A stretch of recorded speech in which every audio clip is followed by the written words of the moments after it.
రాత్రి సరిగ్గా నిద్రపోకపోతే ఉదయమంతా దాని ఎఫెక్ట్ కనిపించడం కామన్. త్వరగా పడుకుంటూ సరైన స్లీప్ సైకిల్ మెయింటైన్ చేస్తే అది సెట్ అయిపోతుంది. కానీ కొంతమందికి రాత్రుళ్ళు సరిపడా నిద్రపోయినా స్లీప్ సైకిల్ మారకుండా జాగ్రత్త పడుతున్నా ఉదయమంతా కూడా నిద్రమత్తుగా ఉంటుంది. అయితే ఇందుకు వివిధ కారణాలున్నాయి. First, sleep disorders. Obstructive sleep apnoea అంటే మీరు నిద్రపోతున్నప్పుడు మీ బ్రీతింగ్ కు ఆటంకం కలిగించే డిజార్డర్. దీనివల్ల మీ స్లీప్ క్వాలిటీ దెబ్బతింటుంది. ఫలితంగా ఉదయం కూడా నిద్రమత్తు ఓ పట్టాన వదలదు.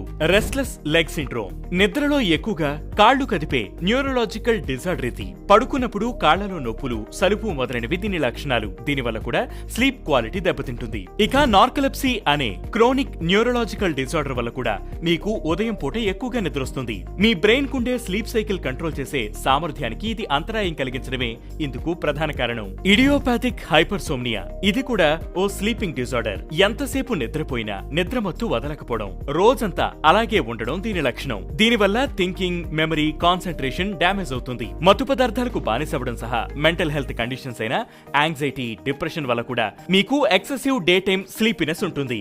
ఇది కాక ఫిజికల్ హెల్త్ కండిషన్స్ లో క్రోనిక్ పెయిన్ అంటే సుదీర్ఘకాలం పాటు శరీరంలో ఎక్కడైనా నొప్పి ఉండడం, హైపర్ థైరాయిడిజం అంటే థైరాయిడ్ గ్లాండ్ అధికంగా థైరాయిడ్ హార్మోన్స్ ప్రొడ్యూస్ చేయడం, గ్యాస్ట్రోఎసోఫోజియల్ రిఫ్లెక్స్ డిసీజ్ అనే డైజెస్టివ్ డిసార్డర్ సహా type 2 diabetes, asthma and other breathing disorders వల్ల కూడా ఈ సమస్య వస్తుంది. కాబట్టి ఎక్కువ కాలంగా ఈ సమస్య ఫేస్ చేస్తుంటే వైద్యులను సంప్రదించడం మంచిదని ఆరోగ్య నిపుణులు సూచిస్తున్నారు. మీ సమస్యలకు కారణం తెలిస్తే తగిన జాగ్రత్తలు పాటిస్తూ చికిత్స తీసుకుంటే ప్రాబ్లం సాల్వ్ అవ్వచ్చని చెబుతున్నారు.